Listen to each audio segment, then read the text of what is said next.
Good morning, everyone, and welcome back. Welcome to all our VIPs here on Zoom. Welcome and thank you, and good morning to our team that has pulled together this amazing challenge for us. Special hello to our mentees from the Mentor with David program, and also a hello to all of our David Duterre Experience family. We can't wait to be together in 2021. We hope you all are learning a lot these last 2 days. You really packed them full. We did. And we've got still 2 days. We've got today and tomorrow left to really give them more excitement, more energy, and more enthusiasm. Yeah. The emails that you have sent after the challenge to us, thank you for them. We're so happy that you've been inspired. And we love the feedback that you've been sharing with us. I love seeing a lot of these barriers that have been breaking down, of the fears, the perceptions, the beliefs, the judgments. It was the first 2 emotional days for a lot of people, and it was a lot of emotional baggage and a lot of baggage to drop. And I think that's why there was some emotion and a lot of emotion flowing. And that's a good thing. It's a really good thing because it clears the space for where we want to go. And, sometimes when you do a business challenge or a mentorship challenge, you don't think that you're going to get into the emotional stuff, but you do, because it's all part of us and it's all part of that belief system and what we carry around and what we want to carry around. Because this whole challenge, when we started this back with challenge 1 with the Pivot and Thrive, it was about how do you see something different? How do you set a new mindset?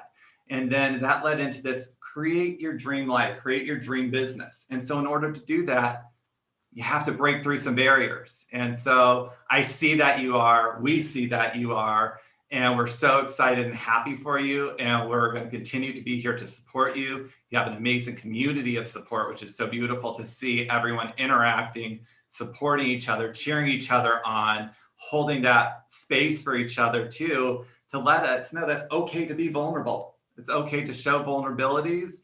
That's how you grow. And we're so excited and happy for you. So welcome here to now day 3. Day 3 of being heard. Day 3 of really, what's your message, and getting it out there strongly with purpose. They have to be heard now. Yes. You're listening and learning from some wonderful experts, but now we want to transfer over to you being able to have the voice, you being able to have the content, the knowledge, and the confidence to be heard, because being heard will get us to tomorrow, which is getting hired. And that's the importance of today. We've specifically created this challenge in a very, very planned out order of how you've seen the days progress from day 1 to 2, now day 3. Yeah. And so here we're at day 3. We had on day 1, Ann Palmer, the AAAs, the PB&Js. We had Christina Daves yesterday with, I loved the bullseye, and I loved what's shareable is airable, and so many other of her golden nuggets. And then we had Callie Day, who just touched our souls, reminding us that we need to smile every day that we wake up. We're here. You're watching this. That's a reason to smile. We were given another day, and there's a purpose for this day. So smile and take it on, and everything is going to be all right. And at the end of the day, be your best and be a team player. Be your best and be a team player.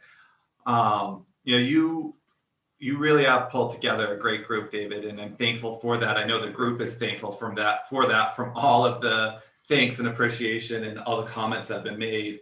So many thank yous. And I think that they would just love to hear, how is David doing today? David's doing good.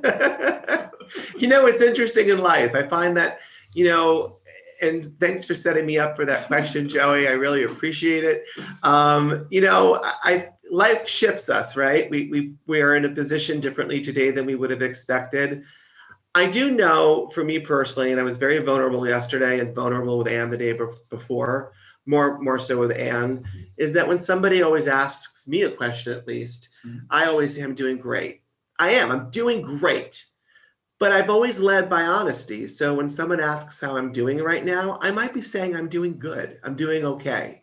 And I need this program as much as you do, because I'm vulnerable I'm in a position, just like we all are, trying to find businesses and trying to find clients that give us business and give us the opportunity to expand. So every day cannot be great. Every day can be good. The next day, tomorrow, can be amazing.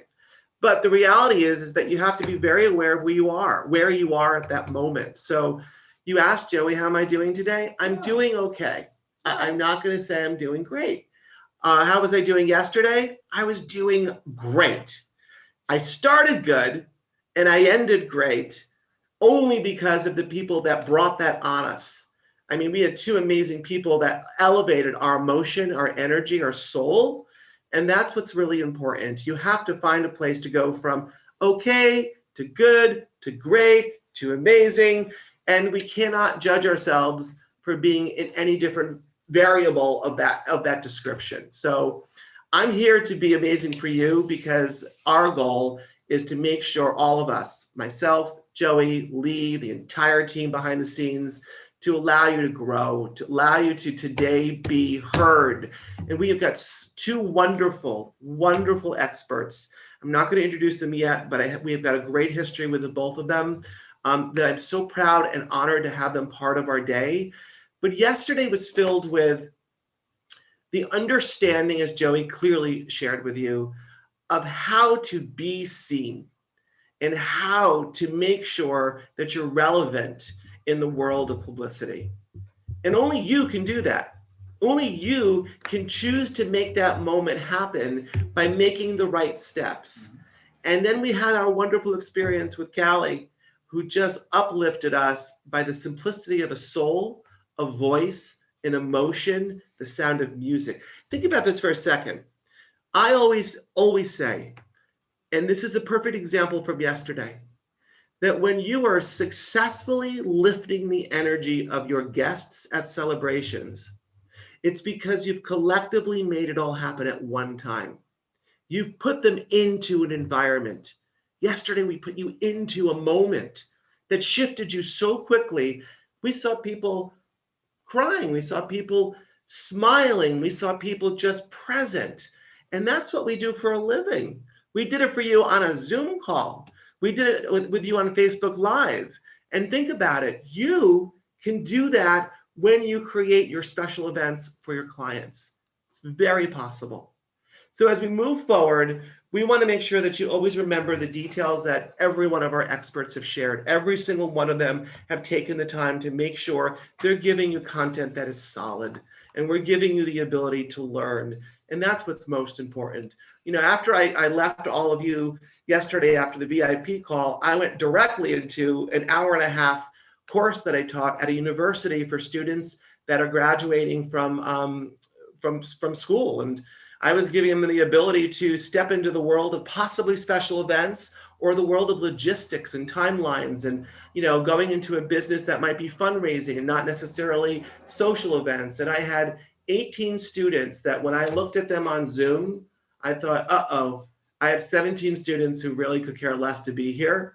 Well, we went an hour and a half. We went a half hour longer than the hour. 17 students that were fully engaged and fascinated by the world of special events. When I arrived in the beginning, I could completely tell they had no idea what I did.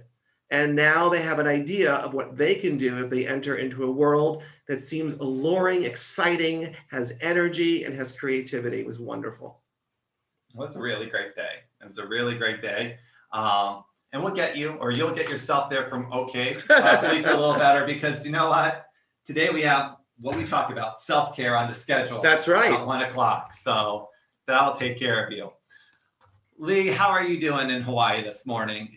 We saw you. Oh my goodness. I'm overflowing in joy. Yesterday's call is still with me 100%. Like just every moment of it, the learning, the public relations ideas that just came out gem after gem after gem. And then the music. I mean, what you brought to us yesterday was so mind-blowing and so special. And I just am amazed that all of that emotion and all of that connection can come through a Zoom call and on a Facebook Live and be so powerful. And how many messages we got and how many people said that they needed that and that you guys organized it and brought it here. And it was so special. I've been on so many challenges and I just have not seen anyone bring it to that level. And of course it took you, David, to have the vision, to have the connections, and to make it happen. And that's one of the things I was saying to my internet marketing friends is that David always takes it to another level and surprises me. And you surprised me yesterday too. Even though I saw the agenda, I saw what was coming, I had no idea that I'd be moved to tears and that I'd have my entire day changed just because of that experience. So I'm so grateful for you for having that vision, for having such a great collection of friends, and for making something like that happen. It was really, really remarkable. I hope the other piece that everyone got from Callie too was I've seen it in our chat, I've seen it in Facebook comments about that fear of being themselves. Look at that video from Walmart of Callie and how she interacted there and how she was her. She was fully present and alive and embraced her personality, and how everyone she touched, it made a huge difference. So that lesson right there of not being scared of who you are, to share that, and that you're going to interact with the right people when you're just really you. I think that was just... Well, she felt so empowered from you. And then what was so amazing is the minute we got off camera, she asked me, how can I mentor with David? I realized I need to be in this group. How can I be with this community? Because she said she's never had anything like that before. She's never been in a community where she was so welcomed, but she felt so part of it from the beginning. So I think part of it is you guys know how to build community. You know how to build something so special. And when she stepped into it, she became more alive. She became more connected. I think you bring up a very interesting point, Lee, that we've really never spoken about this, is that here we are in a world right now, and I'm not going to lay heaviness on this. I'm going to just create insight to, we are isolated in our businesses. We're isolated in front of Zoom calls. We're isolated in our homes. We're being safe, I hope, and we're making sure that we're protecting our loved ones. With this isolation, we built a community that you can join us throughout this period of life as you join this mentorship program. And I'm saying that because you feel connected by seeing all of your wonderful faces that I'm staring at right now across the board. There's so many of them. And then we're able to engage with you, have conversations with them in a time right now that's more important than ever. And if we're not connected in our industry, the one thing that happens in our industry is someone's going to pass us by quickly.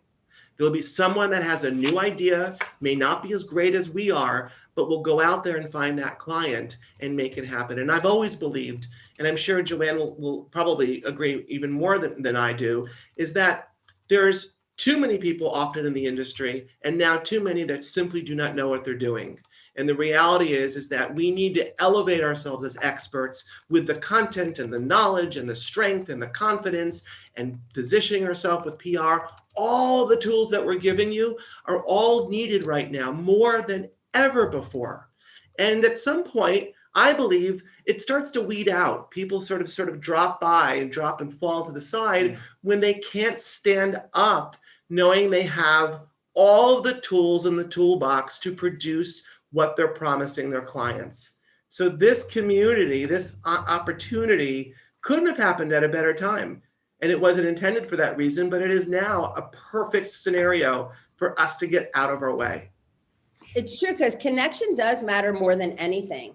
And I'd love it if the people here that have been on the challenges before put in one of the connections you got from the community that you're surprised about or happy about. Because I see a lot of the VIP members supporting each other. They're starting with collaboration. They're doing projects together. They're mind sharing together. They're actually having special Zoom calls to even have happy hours. I saw G was planning it with the group, like having happy hours just to connect because they wanted to connect more, just to support each other, share ideas. And I think you're right. It's not like we set out and said, hey, we want to create this movement and this community. It just organically happened. And as it's happening, you guys are setting the trends and reinventing the industry of where we're going. So I feel like the people that are along with Mentor with David are the ones setting the new standards. I think all of you right now are working together to say, here's how we're going to show up in 2021 and beyond. ideas online, the hybrid ideas, the collaboration ideas. You guys had two of the people, one was in Italy and they were collaborating with someone else, like bringing tours over there when things open up. So just watching the community grow like that is just making my heart sing so much, because it's such a benefit to see them grow together. Well, it's that growth and it's that inspiration that we get from each other to give us new messages, new ideas of how to move forward, new ideas of what to share. It gives us that chance to build our skill sets that we can be better. We can be better together, which is just such It's true. Do you see some people in here like here's Joey saying, I've always been a lone soldier, right? But now, because he's in the community, he doesn't have to be by himself anymore. And that's what's going on with a lot of people in the community. They're like, I don't have to be by myself anymore. Love it. Very true. Yes, exactly. It's so true. It's so true that no one's alone anymore. Let's bring Joanne. I really would like to take this opportunity to first say thank you to someone that I've known for a very long time. I think she's been in the industry a little bit longer than me. We don't want to say much longer because it's going to age us both out of the door. But Joanne is, and I'll speak first from a personal experience. She's one of the kindest human beings in an industry that can sometimes generate unkind people who have egos and represent themselves much larger than life. But this is a woman that has taken her business very seriously, and she has really become somewhat of a force in our industry. Joanne Gregoli is a single mom of 6 wonderful children, and she runs an incredibly successful event planning agency, mind you, doing work globally.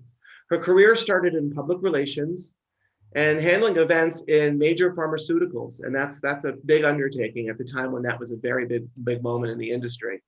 Her clients include Michael Gelman from Live with Kelly and Ryan, Jamie Sigler, Dana and Christopher Reeves, George Clooney, as well as Ronald Reagan, Colin Powell, and President Bill Clinton. She's also the co-author of the Knott's Guide of the Destination Weddings. She has appeared on Good Morning America, The Today Show. She has also appeared on many countless shows.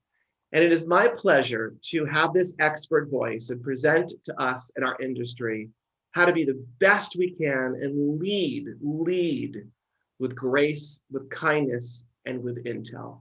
Joanne, I adore you. I'm thrilled to open this space with you, and I'm thrilled to share you on the stage of the David Tatar Experience in Orlando. I hand it off to you, my friend, and I adore you. Thank you. Thank you so much. I mean, first, thank you so much for having me. I am honored. I'm actually nervous for the first time, and I speak all over the world. And I was talking to a good friend of yours, Linda Mitchell, and I called her this morning for a pep talk. And I said, Linda, I am so nervous. And I said, only because I've known you, David, for so long that I want to make you proud. So my heart is in this. And while you're doing accomplishments I've achieved, I'm tired already. It's like, wow. But truly my greatest accomplishment, if anybody knows me, is truly my children, my family. And that's why I do what I do. I didn't even realize I was a thought leader. I didn't even know what that was until Authority magazine called me and says, you're a thought leader. I'm like, what the heck is a thought leader? So by definition, for those who do not know, a thought leader is somebody that's an authority, somebody that does groundbreaking work. You're an innovator. You're a trailblazer, you're a pioneer. And all that was kind of new to me, to be told that I was that. It was funny when I started my career all those years ago, I was just a local Jersey girl. That's all I was. My aspirations was to be a good mom and supply and support my children. And when I kept my business going, and when my marriage ended, my job then was to support my children. I couldn't fail at that. And sometimes the mother of invention is the fear of failure. You don't want to fail, and you don't want to tell your children you can't take care of them or, be a good mother. So I had to juggle both those worlds very carefully. And I always say to people that my life is like controlled chaos. I have a lot of balls in the air at all times. So it's very interesting. And people ask me all the time, how did you really get started in your career? And like David said, I was a PR person manager. So I had the knowledge of public relations and we used to do events. But my biggest break came when I was actually hired by Rupert Murdoch to do his daughter's wedding. And that was the first time that I realized that, okay, maybe I'm doing a little more, than a little local Jersey girl. So it turned into an effort and a joy and a love. And that kind of put me on the map. So basically what you want to become as a thought leader is you want to be someone who offers guidance and insight into your field. That's really what it comes down to.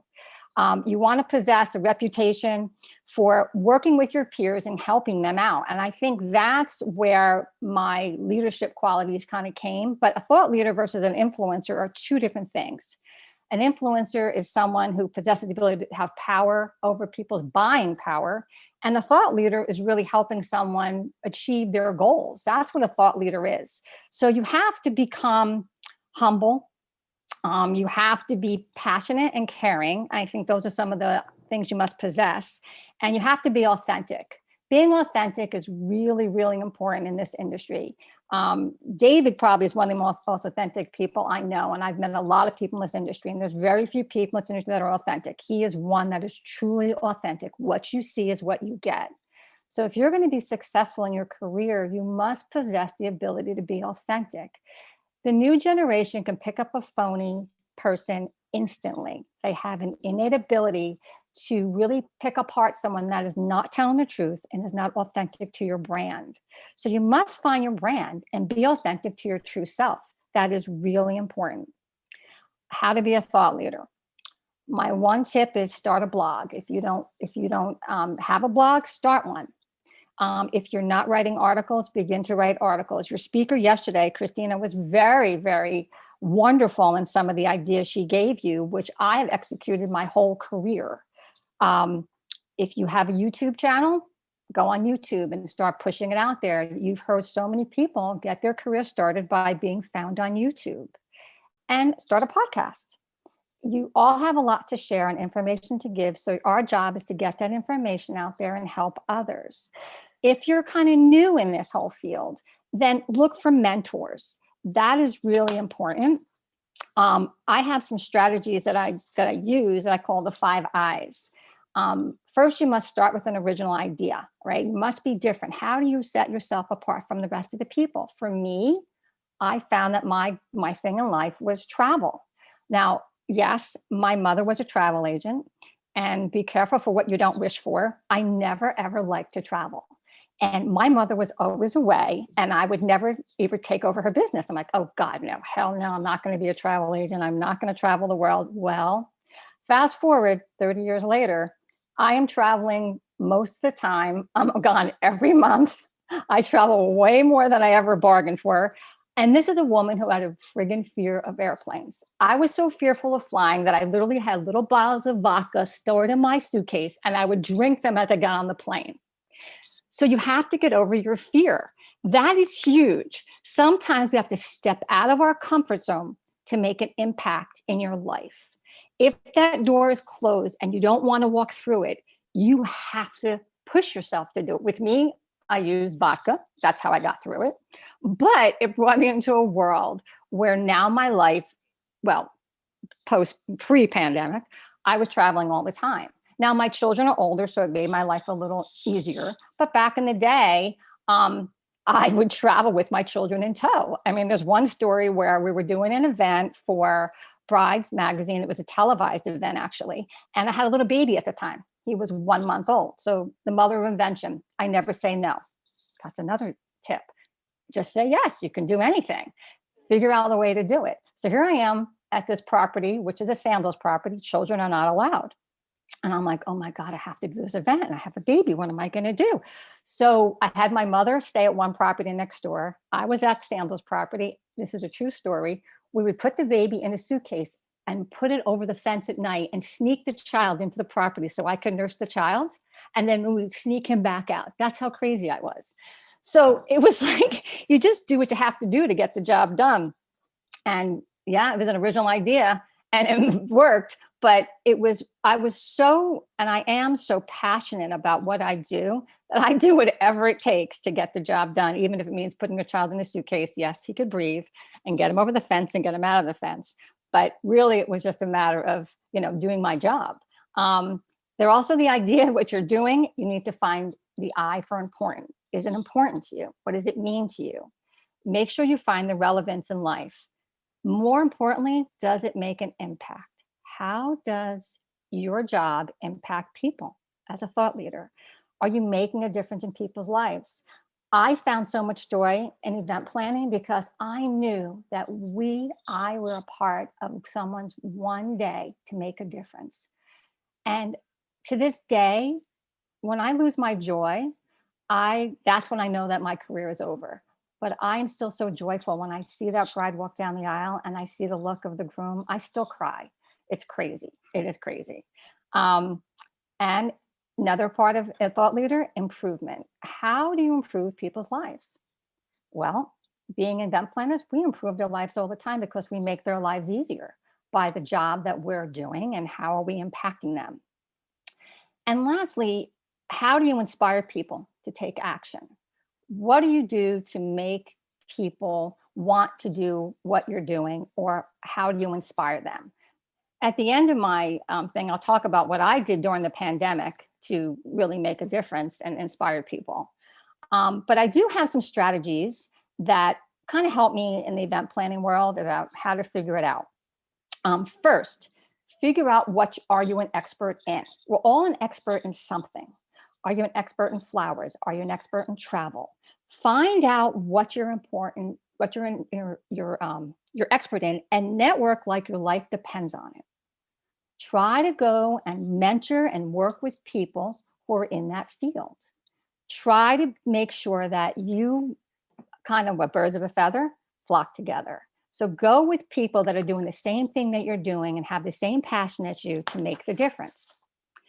Also, create content that speaks to your voice.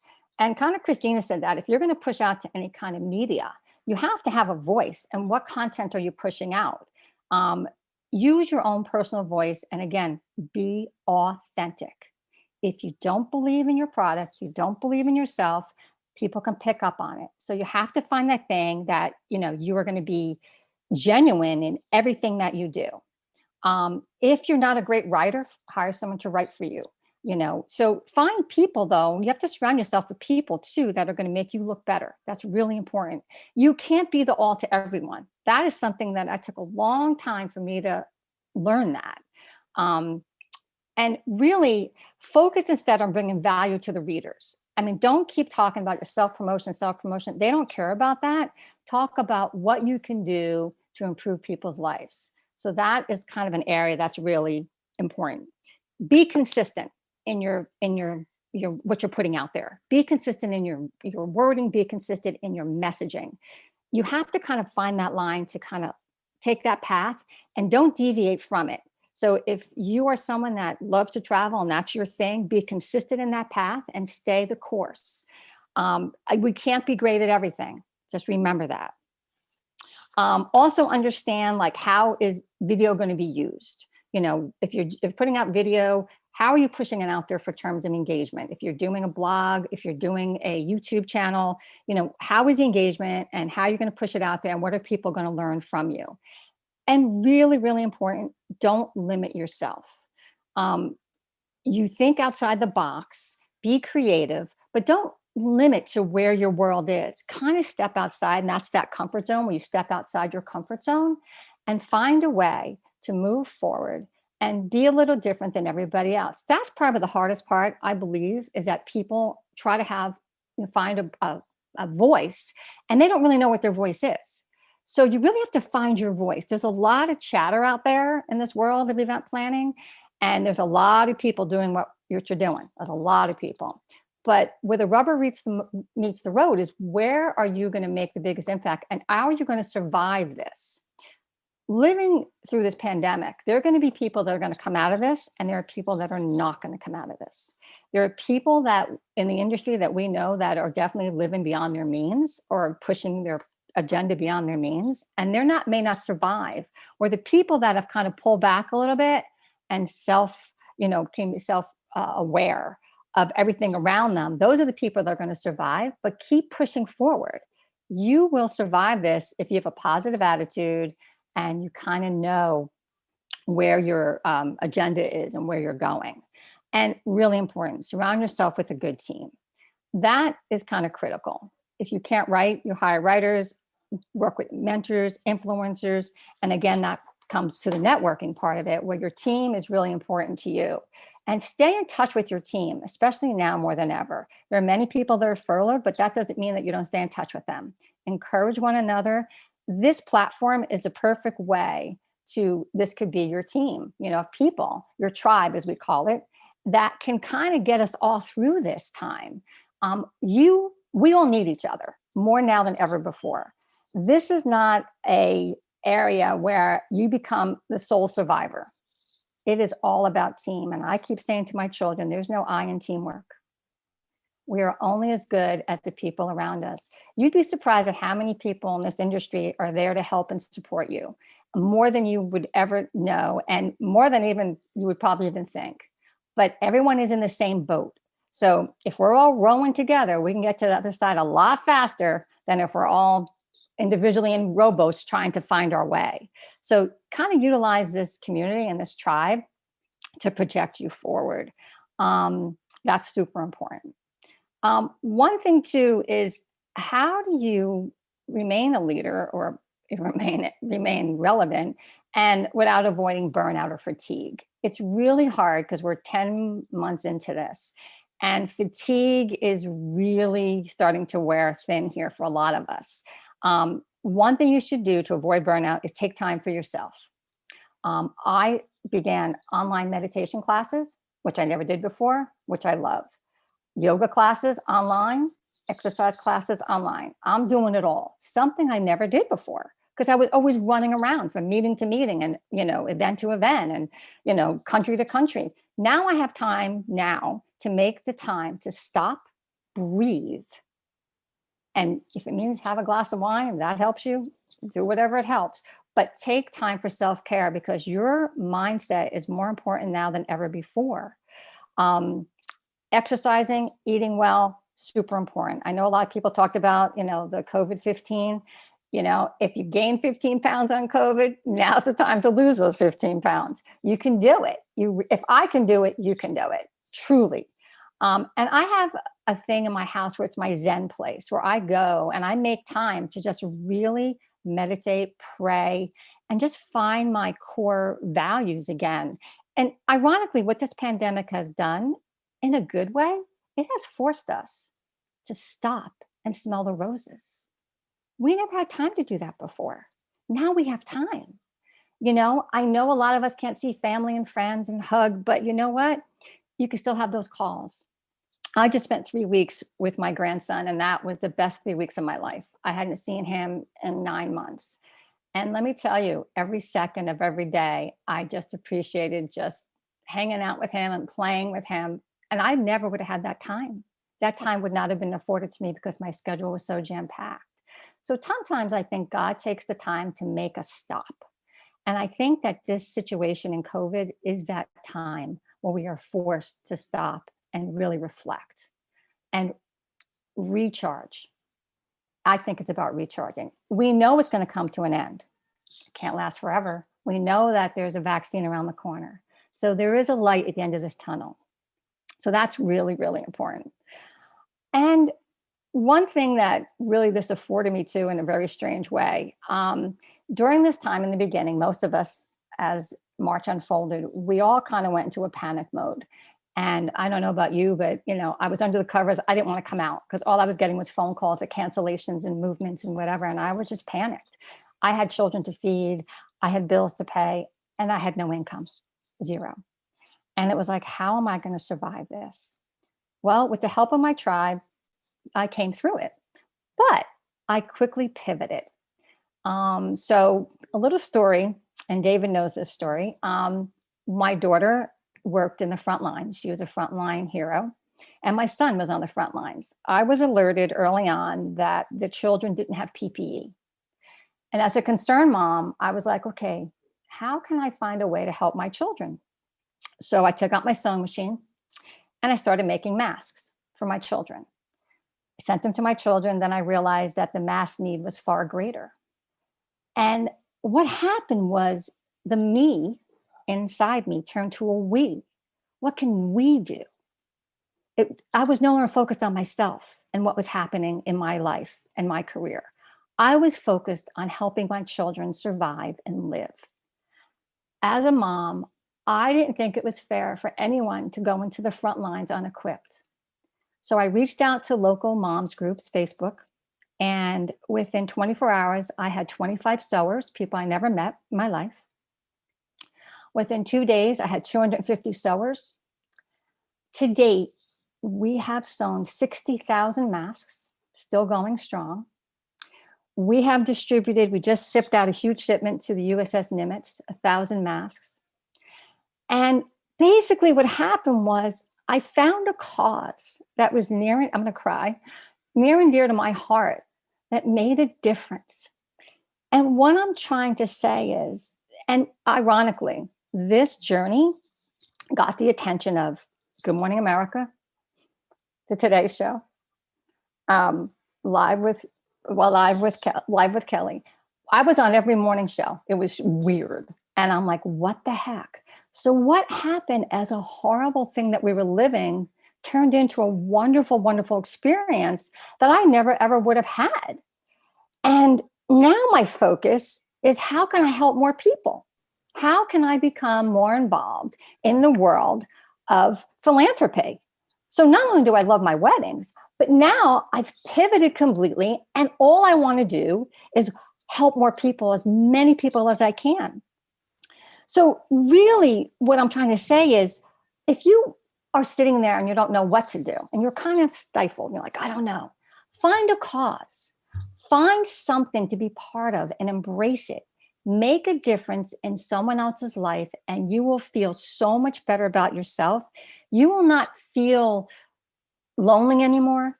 Let me tell you something. I was busier during these last 10 months than I've been my whole life.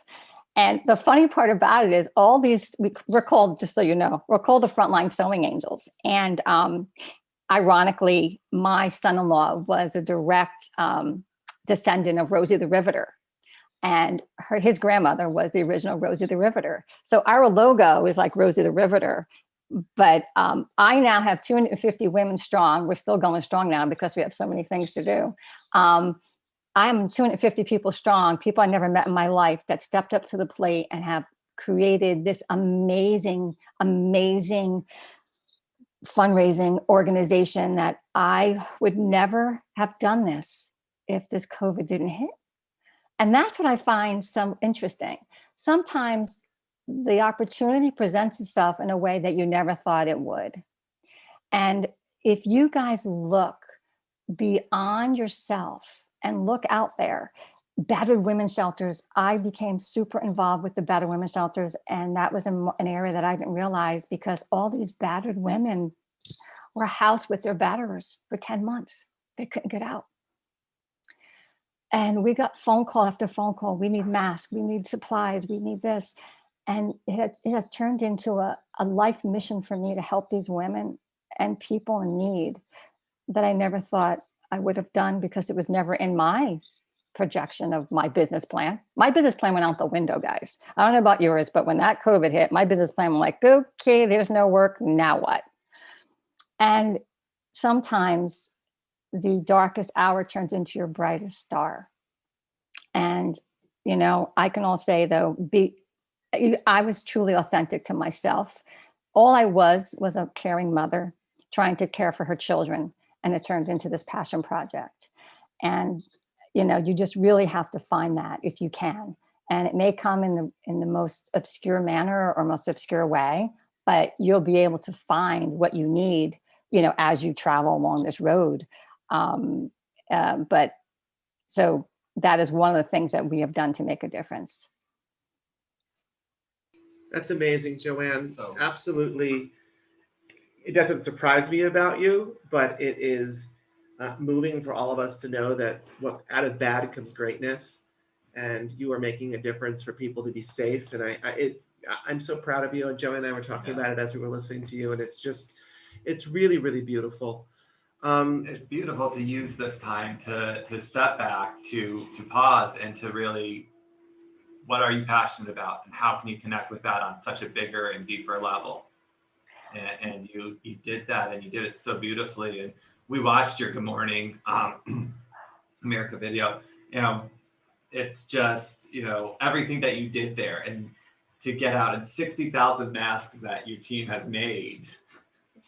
It's crazy. It's insane. I mean, we're still, because COVID is still here.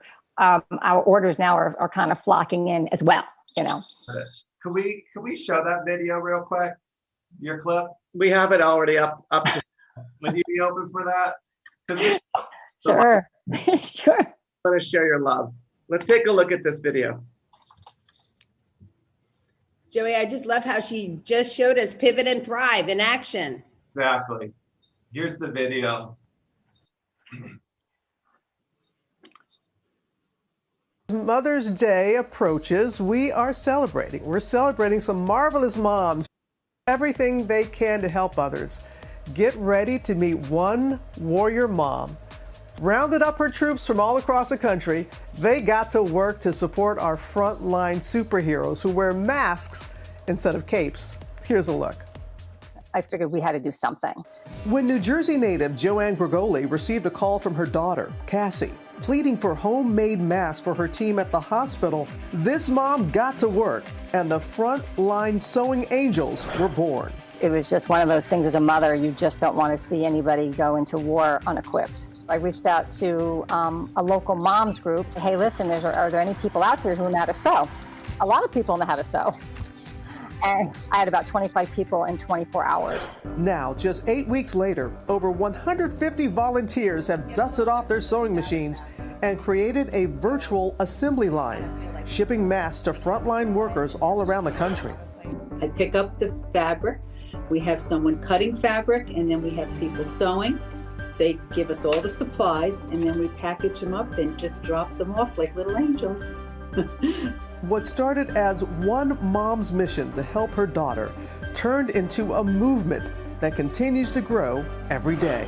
It's a bunch of people that have never met and have motivated themselves together as a group, as a collective, and want to make a difference. And I think that when you put women together, we're pretty strong. We're pretty powerful. Thank you, Sewing Angels! And Joanne, who is the founder of the Frontline Sewing Angels, is joining us live from New Jersey. It is wonderful to see you, Joanne. And I know this all started because of your daughter, Cassie, who's there. She's a hospital worker. So tell us, how is she doing today? She's doing great. She's pretty fearless and compassionate. And she really, when she chose her career as a physician assistant, she wanted to make a difference in people's lives. So when she was assigned to the ER at the start of all this kid didn't care. I'm going in, I'm going to do my job. Me, on the other hand, kind of freaked out as a mom. And I'm like, oh no, you're not going into anything if you're not armed. So when I learned that she needed masks, all it was truly was a mom trying to protect her child as best I could to make sure that she was not put in harm's way. And then when I learned that more and more people were possibly put in harm's way, I literally had to, activate my crisis management mind, went into overdrive. Yes, and let's see, 20,000 masks and counting have been made already. What does it mean to you and your fellow angels when you see the reaction from the frontline workers when they receive their masks? Well, the funny thing is we don't get to see their faces because they're covered. So all we really get to see are their beautiful eyes, and the eyes are really showing love and compassion. These people are the true angels. We are just the people that are helping them facilitate their job. But like I said, I would never want anyone going to war without the proper equipment. And I just felt like these people needed it. So it's just really heartwarming. And it's probably the greatest achievement of my whole career. Oh, bless your heart. So what's next? What do you all as a group want to do next? Well, our future is that we'll go as long and as far as they wish us to go. We're not going to stop until they tell us that this war is over. We have an incredible team of angels people I've never met before. These are virtual angels, literally, because we have to practice social distancing. So I am beyond proud to be part of this group and to have started this group. And I have the most amazing people who I hope to meet someday in person. That's my goal. But we will go on and continue this journey. Well, you probably could use a little extra help with all of that. So in keeping with that, in honor of Mother's Day this weekend, we have a little bit of a surprise for you and your team. Joanne, I know you got a monitor there. I want you to see these supplies that are being loaded in that video. You see those supplies being loaded in that video? I do. Well, it's from another Joanne. It's from Joanne Fabric and Craft Stores, who also launched their own mask initiative last month. They want to help provide the angels with those supplies you need. They're going to send you fabric, elastic, scissors, all of that good stuff heading your way from Joanne. What do you think? Oh my God. I just feel so blessed to have done this. There's no words. And thank you from all of our angels for supplying us so that we can continue our journey and keep this going. Thank you so much from the bottom of our hearts. Well, appreciate you reaching out. And you're an event planner, and you had to switch gears with doing this. This is what's happening all around the country, isn't it? When I took care of all my brides, they all went away. The brides, not went away, postponed. Once they were all postponed, right, I knew that my crisis management skills were going to come into full effect. And so I figured I'd do something in my spare time. Well, keep doing it, Joanne. It is wonderful to see you. We thank you very, very much and hope that you have a wonderful Mother's Day, because we know a lot of people are because of you and your fellow angels. Thank you. Thank you, Joanne. Thank you so much. Care. We just have to share your fantastic story, Joanne. Really great. Hi, my name is Dylan. It's everything. You wrap everything up into this project that you're doing of hope, that there still is. Hope is alive, that we can continue to see the good, that even with masks on that cover most of our faces, we talked about this the other day with Callie, from your eyes, you can still smile from your eyes, you can still show love from your eyes and share it out there. And what's really wonderful, Joanne, and for all of us that are on right now, is that when we are leaders, when we are organized as event planners, we are ready to tackle anything and everything, because we are built that way. We are programmed that way.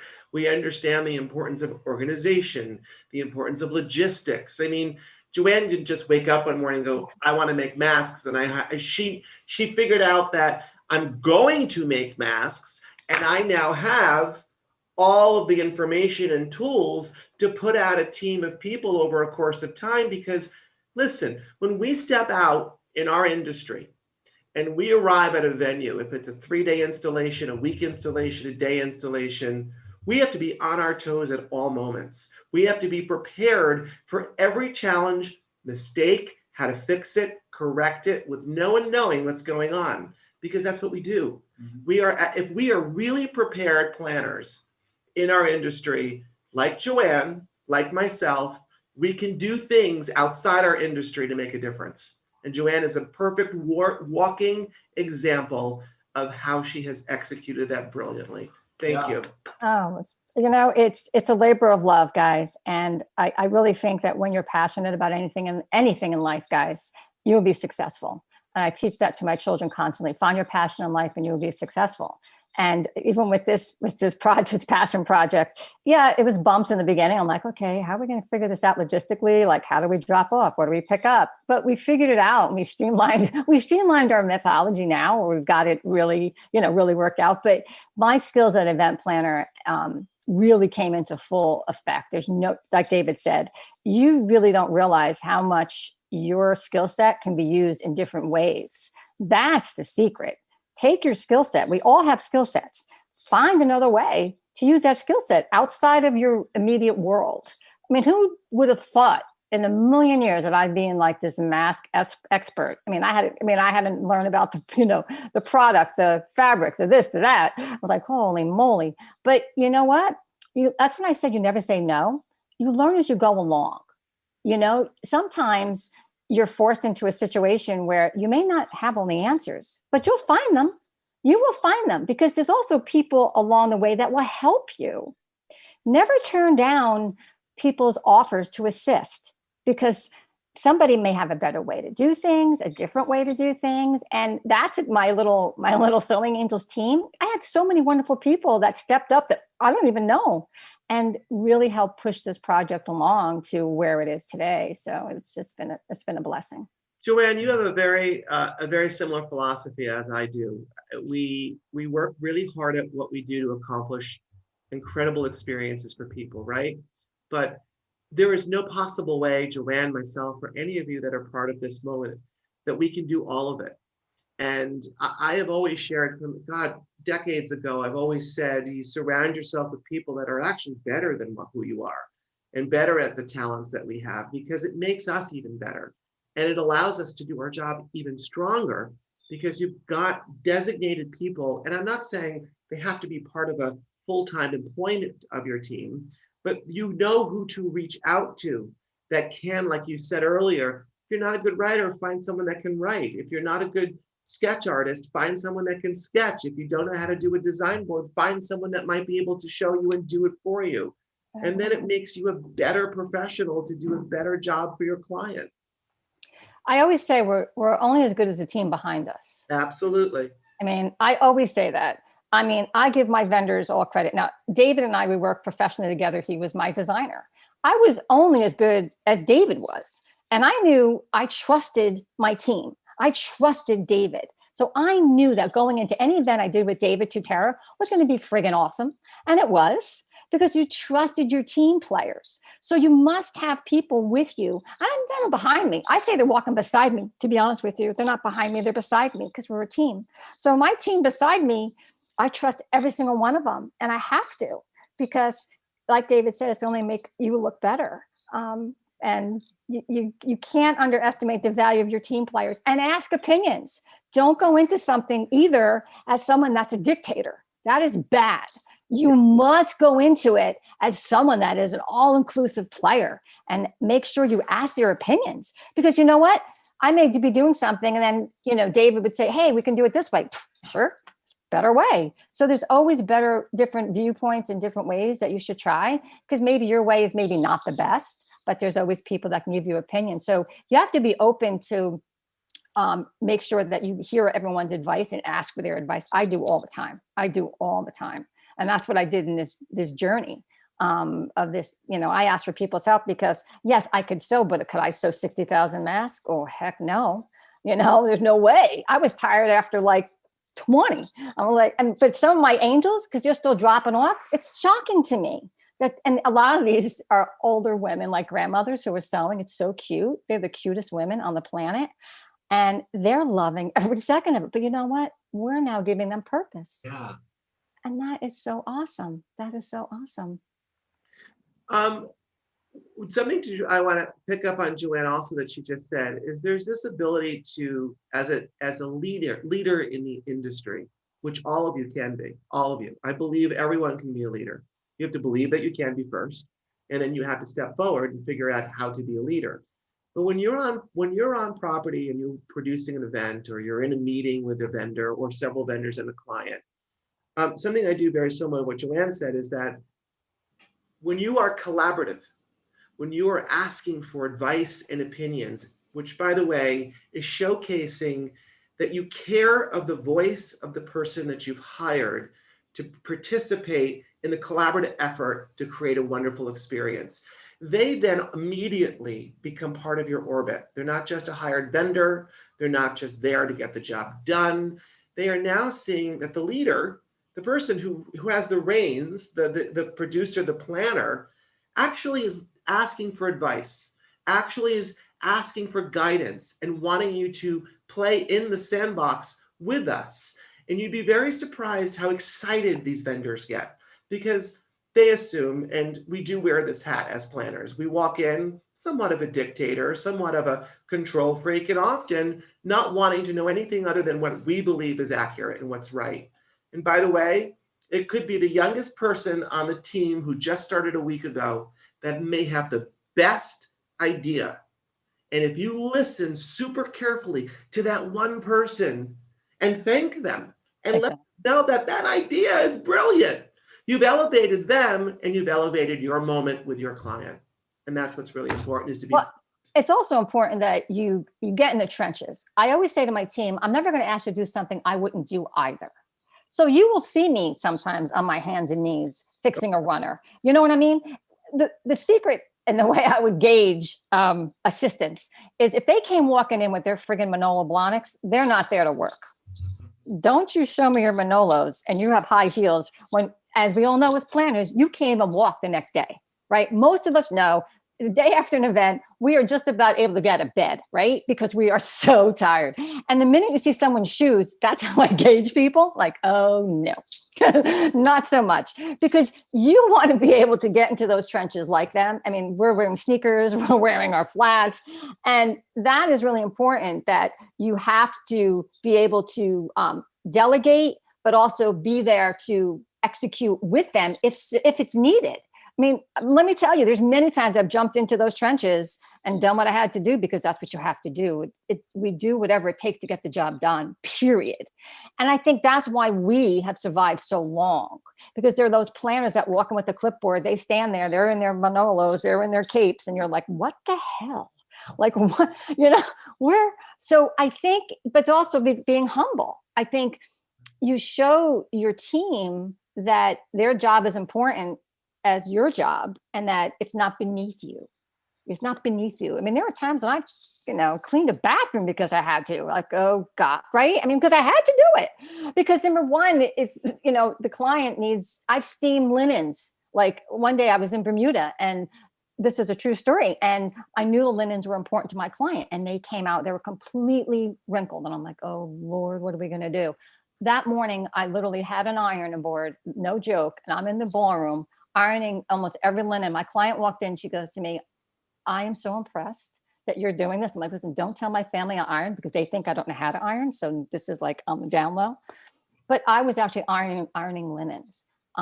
You do whatever it takes, guys. That's really, really what it comes down to be a true leader. A true leader is someone that is there with their troops and in the trenches. That's a leader. I agree, Joanne. I would love for you to give one piece of advice to everyone that's with us today on not just clearly how to be a leader, but how to be a leader that leads with passion, that leads with dignity, and that leads with the understanding that every event, no matter how challenging your client is or might be, can be done with brilliance. And how do you do, and how do you get through those moments that can be challenging for each of us, because we know we've been there, but we want everyone on this mentorship program and challenge right now to understand that this is a business that is really an incredible business, and you have to be present and have to understand these details. I think there's a few things. It goes back to being authentic, being who you really are. Meaning, if you're somebody that's passionate and authentic, you need to be that with your client. Okay. You must show that. And I always say, never let them see you sweat. So if things are going horribly wrong, I never let anybody know, my clients, that things are going downhill, whatever it may be. You have to remain in control at all times. And you must think before the problem occurs. I'm always thinking ahead of the problem before the problem actually occurs. That is the secret. I don't wait for a problem to happen. I look at the problem as it's about to unfold, or if I think it's going to unfold, and get ready to execute. That's the way to be a true leader and a true planner. A bad planner is someone that reacts to the situation, like in a frantic way. And I've been on many jobs of planners where they've reacted in a way where I had to literally remove them from the situation. And like, you must step away because you're just exasperating it. And you must remain calm. Now, I don't know if being a mother of 6 is why I could do this so well, because I have 6 children. So there's always chaos in my life. And maybe that's where it comes from in my world.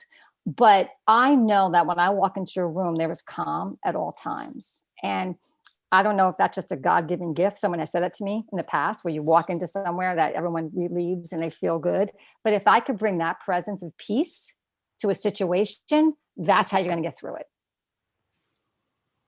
I love that. I love that. That is perfect. And that was one of my early lessons as well, that I was taught by one of my bosses was, don't fight forest fires. You're going to exhaust yourself. If all you're doing is chasing the fire and trying to put it out, and you have a big forest fire, you have to look ahead and you have to figure out, how do you prevent the forest fire? How do you prevent the wildfire?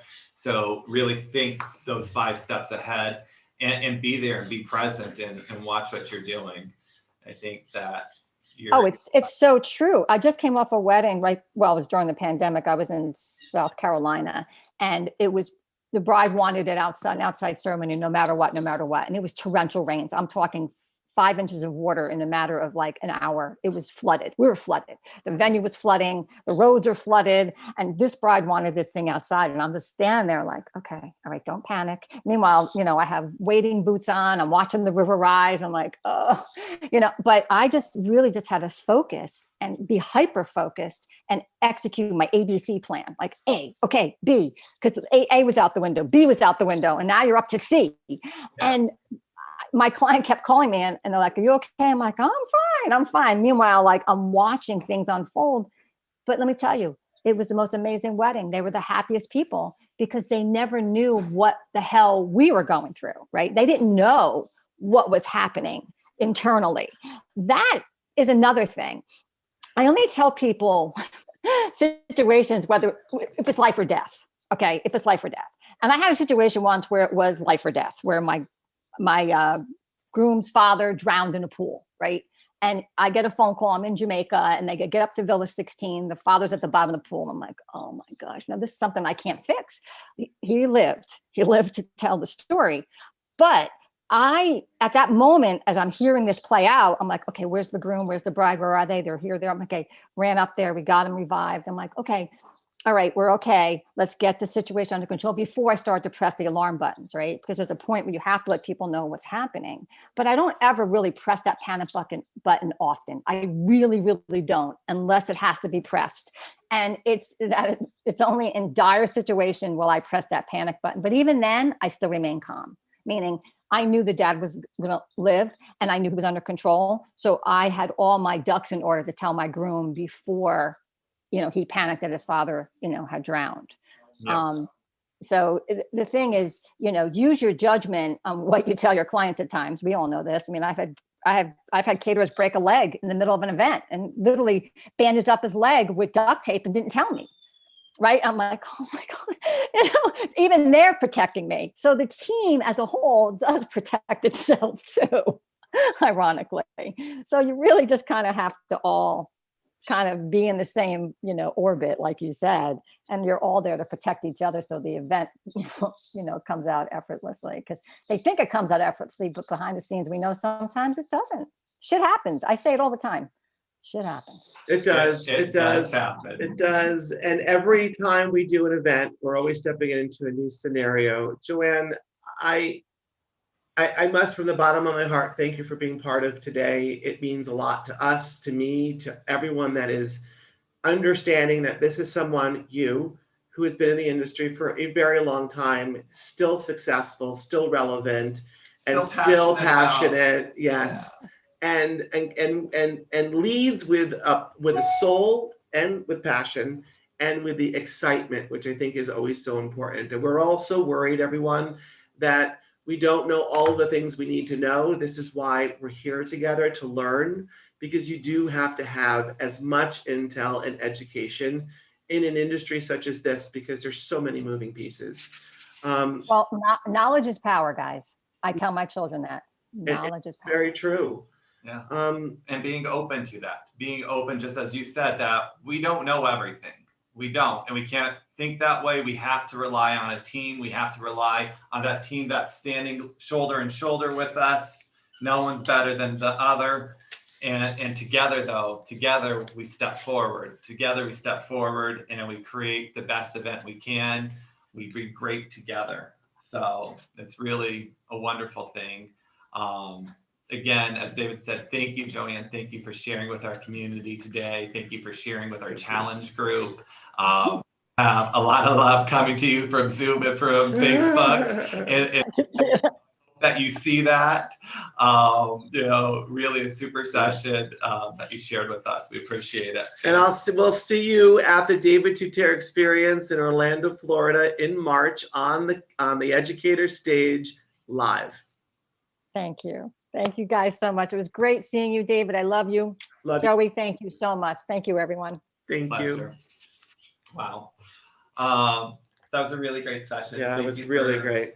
Thank you for reaching out to Joanne and bringing her to everybody. Yeah.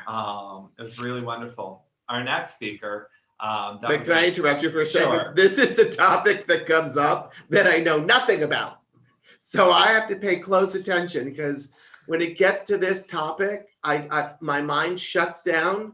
I go into blackout stage and I turn to Joey to pay attention. So I'm going to pay attention really closely because this is where I cannot wrap my head around it. Sorry. If you want to chase David out of a room, you just have to say Google Drive, QuickBooks, and I'm out. Our VSG list. He's like, yeah, I know Alex. But everyone needs this. This is very important. This is a very, very important topic that's relevant, not just because of where we are in life, but in the future of our businesses. So I'm going to pay attention. I'm going to let Joey introduce our next guest. We've worked with her for a very long time. We're very proud of her. I'd give it to you. Thank you. Our next guest, Alex, she's the Chief Marketing Officer from VSG. We work with her on our branding, our marketing for our company. Alex, I started working with her to revamp our website, set up a whole CRM system that's connected through our website, and then continue to work on best practices of what we can do in this digital space. And as David said, we did a website review for the mentorship group. Yes. Where we reviewed 30 websites that were submitted out of the group. And it's a very, very big piece of your business. It's your billboard. And we had a lot of feedback to give. Alex can share some great insights. She's going to share the importance of being digitally relevant and now more than ever. She's, as I said, the Chief Marketing Officer of VSG Marketing. Using technology and data insights, she helps dozens of companies and individuals really to define their brand and manage their digital presence. Alex's superpower, their marketing strategy, marketing automation, web and digital strategy and management. Alex is just also an amazing person that I'm happy to have with us. I enjoy working with her and we wanted to share her with the community. So here's Alex to share some insights with us today. Hi, everybody. I don't want to scare you. All those words seem scary, but they're not, I promise. And we're going to talk at a really high level today about digital marketing and being digitally relevant. Rest assured, you can do it. I love what Joanne was talking about earlier about if you don't have the chops to run a marketing automation platform or to run social media, that's okay. You'll find really talented people that can, and it's not a barrier to entry. So I'll just introduce myself really quickly, get a little bit of my background. I, as Joey mentioned, am the CMO of VSG Marketing. We're here in Tacoma, Washington, and I've been here for about 7 years. I actually started my very first day as an intern, still in college, full of hope, and really just hungry for knowledge and helping others. Something that's been a cornerstone in my life is working smarter and not harder. And that concept and digital marketing really go hand in hand. In my time at VSG, I've managed over 700 marketing projects, large and small, from a $35 million capital campaign with professional athletes, managed the launch and development and design of over 60 websites. And then this year specifically have managed quite a few virtual galas as well. I know that's a hot topic, so I'll touch on that a little bit too in my time today. These days, something I'm really passionate about is executive and organizational coaching, specifically for women in business. I think through all that experience and the fire I've been living in, right, in agency life for the last 7 years, has really given me a lot of lessons, and I just would like to share them. So very grateful to be here with you today. I also want to leave lots and lots of time for questions. We're going to do a Q&A session at the end. So I had you do a little bit of prep work, I believe, in some worksheets that were sent out, but we're going to talk about our digital presence. What does that mean truly? What should we be thinking about? How do we know if our digital presence is helping us or hurting us? Very important. What should we spend time on? I'm going to touch a little bit on email marketing because I think it's a really powerful, underutilized tool. And then I do want to talk about the potential of virtual events and kind of a digital arena. So that's our roadmap, and then we'll do Q&A. So digital presence, what does that mean? If I were in a room with you, I'd ask the room and I would get answers like, it's my Facebook, it's my website. Yes, that's correct. That is part of digital presence. It's more than that. I think our digital presence is our guest experience online. If someone finds you, be it search, be it they know you through word of mouth, or maybe see an advertisement, your digital presence is anything they come across. So a lot of that is controllable because we control what we put online. A lot of it might not be. So we also have to consider in our digital presence what others may be saying about us. So Travel Advisor, Yelp, articles written about us. This is part of controlling our brand, of course, but online, we can't defend ourselves very well if something were to go wrong. So we just need to check, right? We need to consider and do an inventory of our digital presence. I think it's a really good exercise to do at the end of each year. So as we roll into December here pretty quickly, stop and do an audit. Where is my business online, and does it represent me accurately? And am I happy with it? Is it my best foot forward? With that, we have to know what we're working on and if it's helping our business. You know, we only have so many hours in the day, and we have families, and we have, national emergencies to think about. If we're spending 12 hours a day curating our Instagram, that could be wonderful, but I do want to know if that 12 hours is being spent efficiently, and if that time is leading to, events getting booked, sales being made. It has to be effective. So I think tracking is a huge part of digital marketing. If you know where your business exists online, but you don't know how those presences impact your business, and you have no way to capture data or push your business forward in that way, I think that's a good place to kind of stop and put those processes in place. So thinking about like when we did David's website for his main brand, one of the things that we wanted to focus on is data capture, for example. So that's kind of a jargony term, data capture. What does that mean? I want to think about my customer's journey online. If someone finds me, because I hope I'm searchable, right? If someone's looking for me and they find me, what do I want that person to do? Do I want them to call me, email me? Do I want someone on my team to reach out to them? So we're architecting what we want to have happen. And we want it to be easy for us. It is much easier for people to give us their information, like as much information as we can possibly get, and then to have some kind of automation that takes care of the reach out. So a contact form, for example, how can I help you today? Would you like to book time on my calendar? The closer we can get that person to taking an action, the better off we're going to be. That customer journey has been successful for us. So lots of capture form opportunities, and then you have to have tracking in place as well. So how many eyeballs are on my website? What's my most popular page and why? So I love what Joanne was saying about thought leadership and creating your own content. That's so important, and it's a huge part of digital presence. As we're writing topics, are people able to find those topics? Are we pushing them to the right channels? So lots to think about. Lots to think about digital presence. Let's see. So when you know what's hurting you or helping you in your digital presence, that's where I want you to focus your efforts. Forget about the stuff that's not serving you well, because again, there's only so much time that we have. So when we know, this is bringing traffic to my site, or this is getting signups on my website, or this specific type of post got really good engagement, let's focus our energy on those things. And we first have to know, of course, which things are working. So really important point there. Also want to talk about segmentation. That's like a crazy word, segmentation. What does that mean?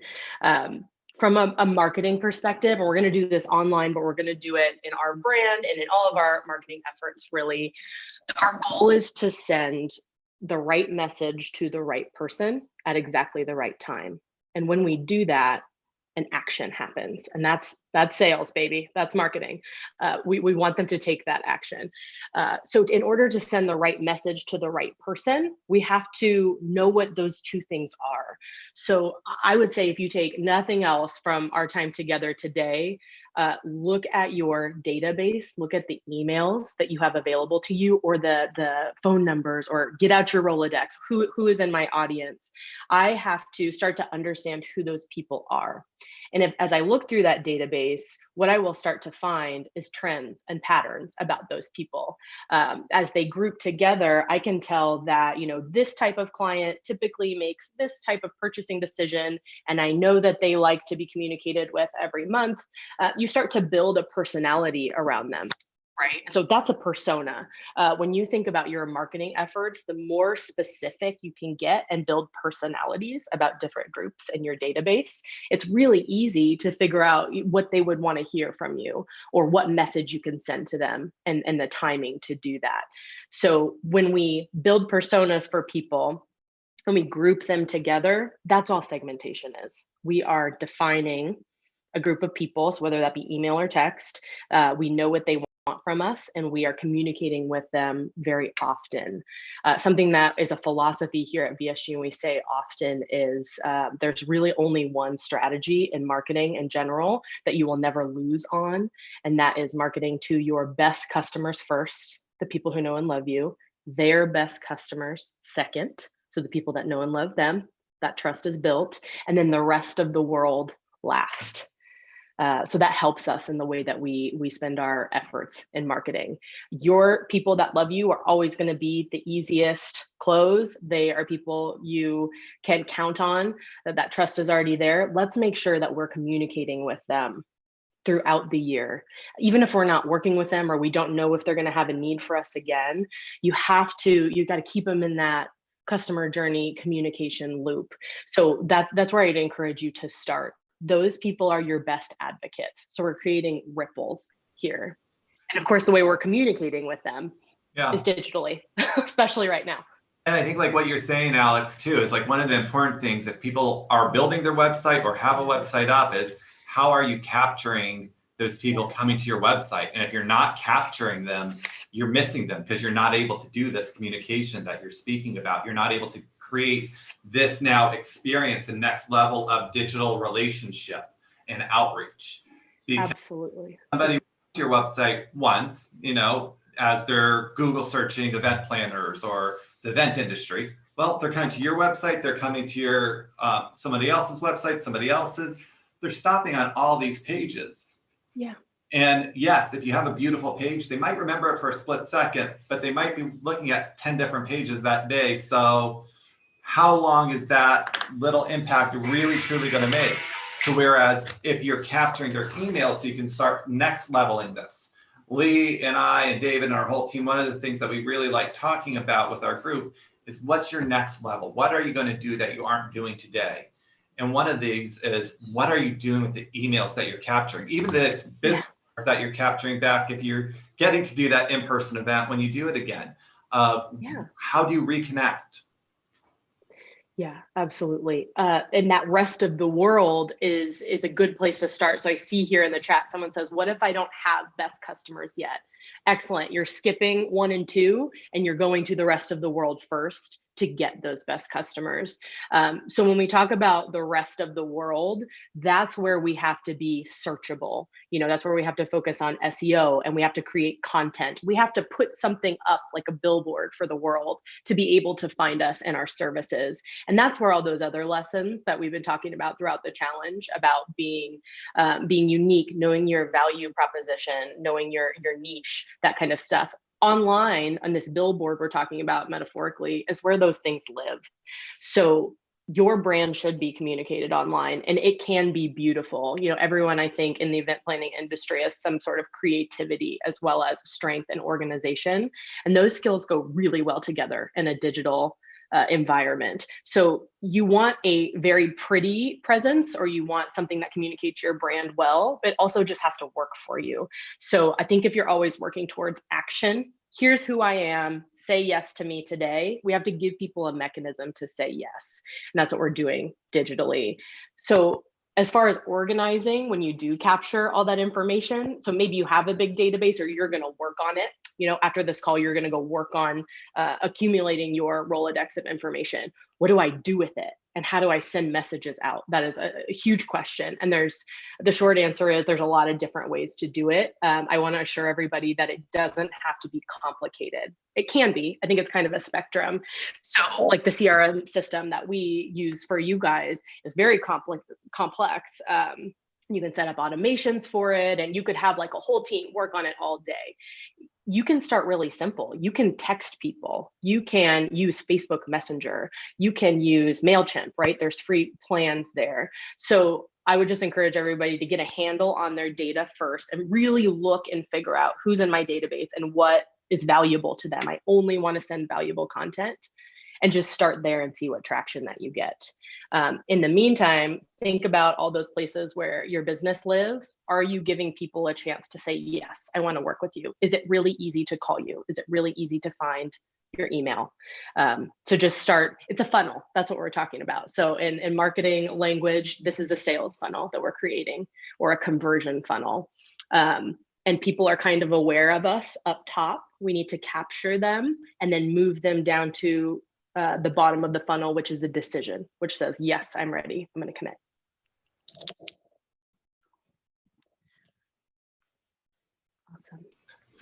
Awesome. So one of the things for the people that are just getting started, so they don't have these big databases, or they don't have reviews, part of what they need to do on this digital presence, when you say, is creating that content and get out there. So whether it is starting with those blog posts, or even if you only have 100 email addresses, it can be a newsletter, and meaningful, but a meaningful newsletter to those 100 people, and you start growing it and building it and thinking about that content that you're putting out there. Not long newsletters. No, not long newsletters. Not long, no.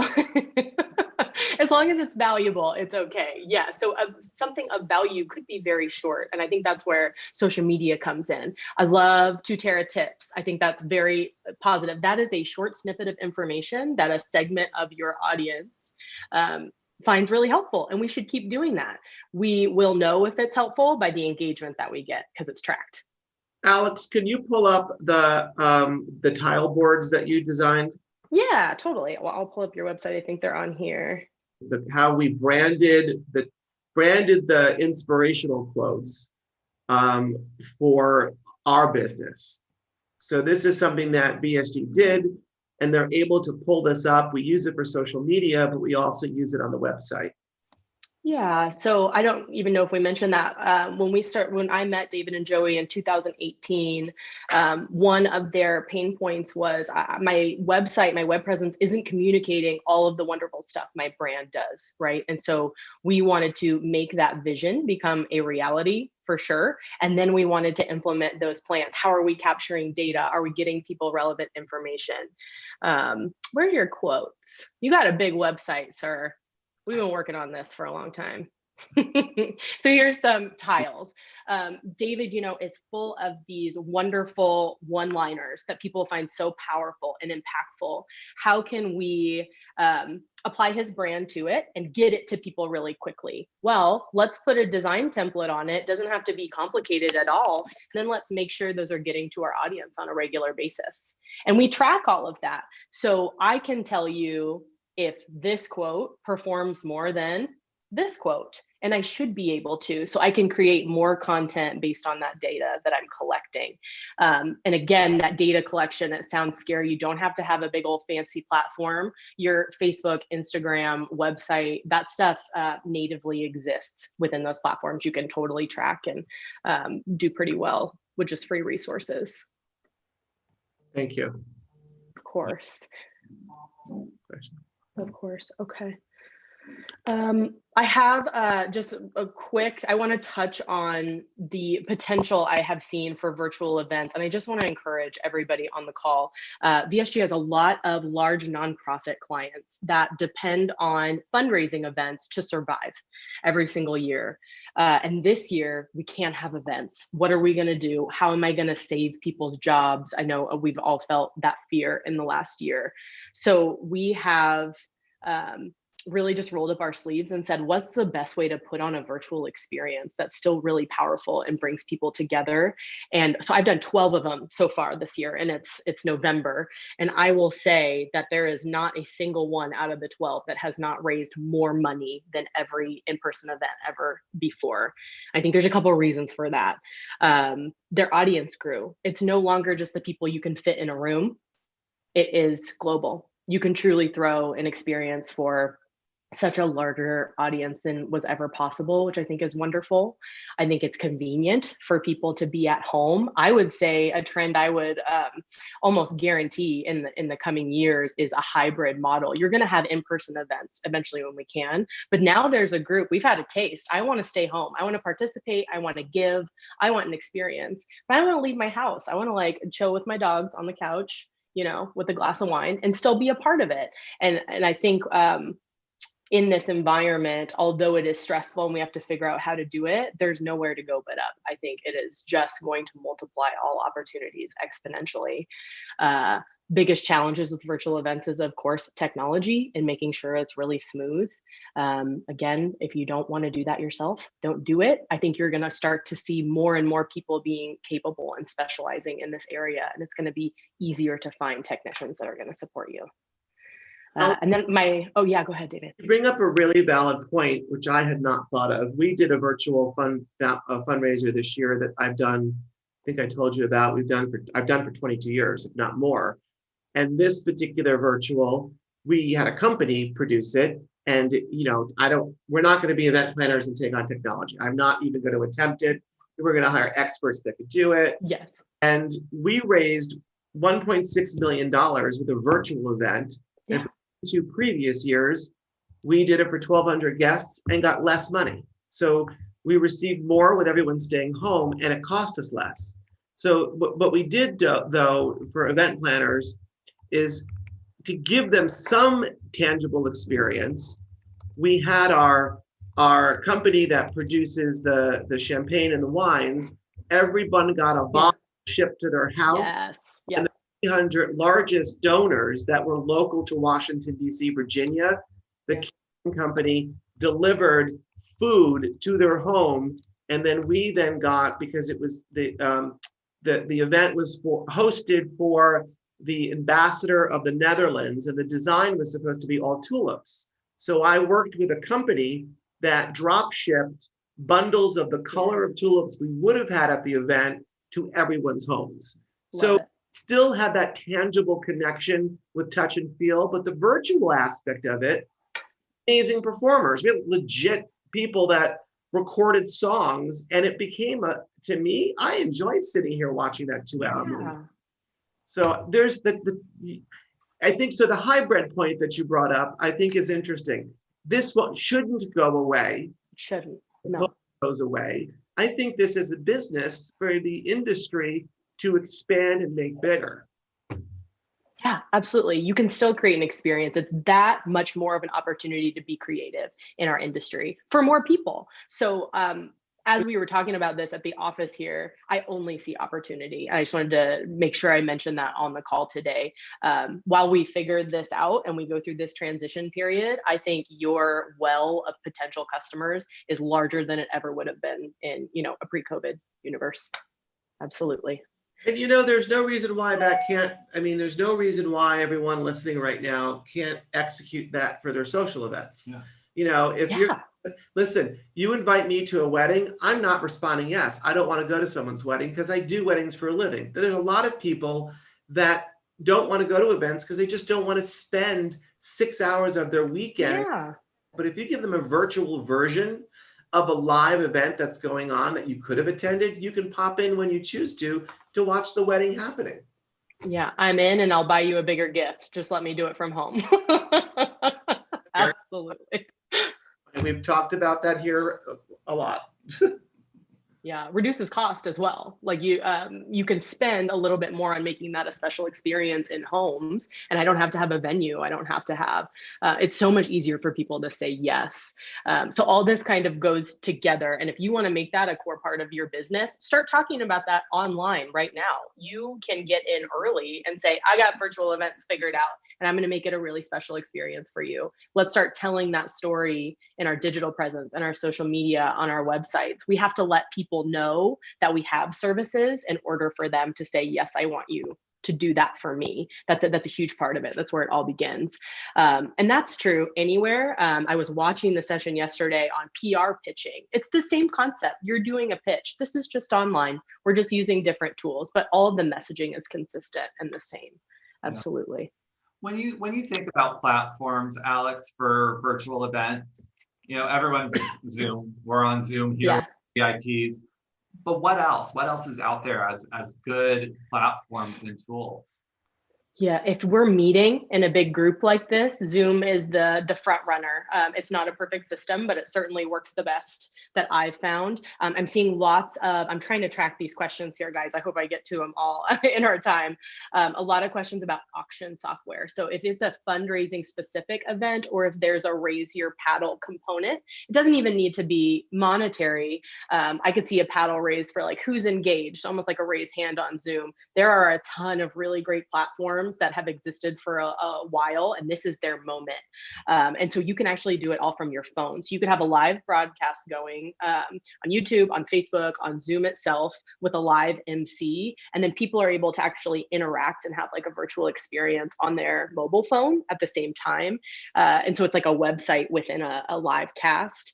I have a couple that I would recommend, and I can possibly drop them in the chat a little bit later, but there's more and more coming every single day. But as far as like in person, giving people the opportunity to be highlighted and speak and present, Zoom is the best that I've seen to date, for sure. Really great. Let's let you answer questions from the chat and put it up for this Q&A here in the, I think we have like 10 minutes left or so. A lot of good questions. There are a lot of good questions here in the chat. A lot of good questions. Do you guys want to help me moderate? I saw one that seems to be a hot button issue.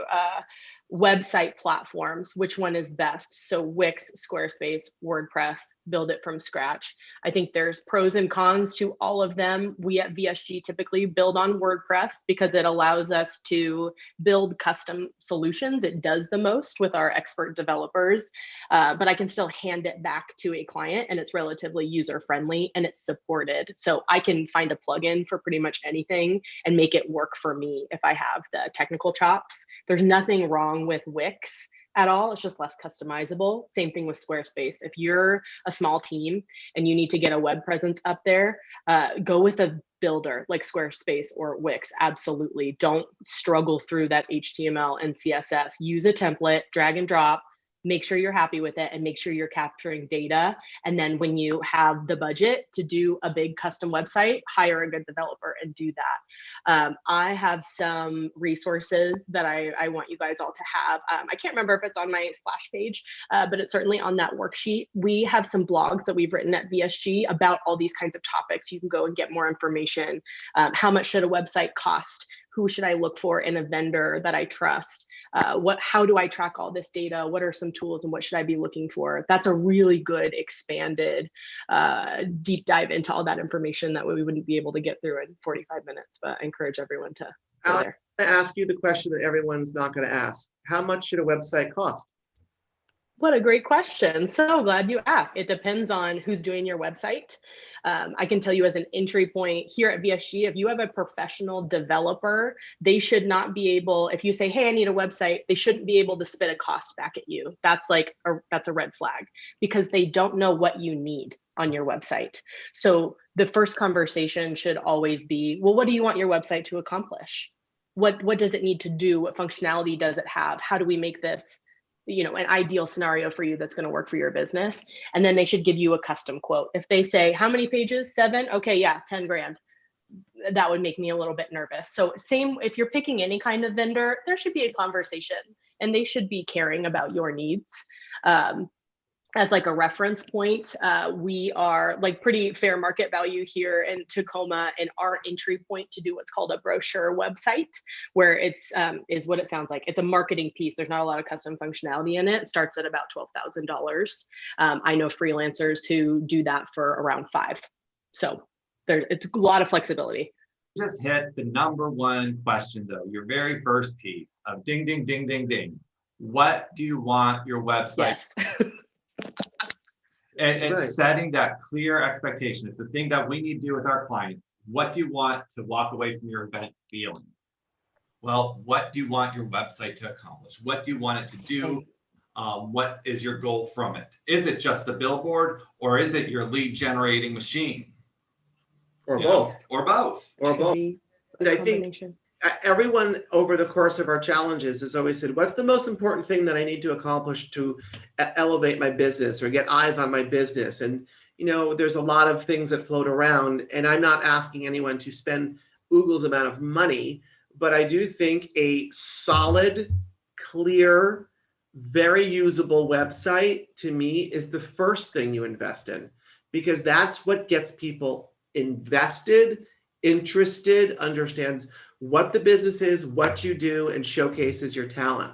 You can't do that anywhere else. I mean, if you're going to make a phone call to you and talk about it, and you can't bring that up or send them to your website, to me, you don't have a legitimate business. Yeah. And Exactly. that is who you are as an expert. Well, and I think that was one of the reasons you did the website review too, for the people in the mentorship group, you know, the mentorwithdavid.com folks, is that we're in the events industry. We're a creative industry. People view us, consumers view this as a creative visual industry. So if your website is lacking visual, if your website is flat and dry, and someone's coming to hire you as a creative person, how are you not showing that message there? I'm going to give you an analogy, and I'm happy to do more website reviews for those that begin to join the mentorship program after our challenge. The website review I took very seriously because I legitimately went through every single page of some really very bad websites, I'm sorry to say, and other websites that were mediocre, that needed help, and people took those opinions and changed it. But here's the thing. Think of yourself at night sitting and watching Netflix, and you've got a billion television shows to watch, right? I tend to go on and watch stand-up comedy because it makes me laugh. My philosophy is you've got 10 minutes to make me laugh.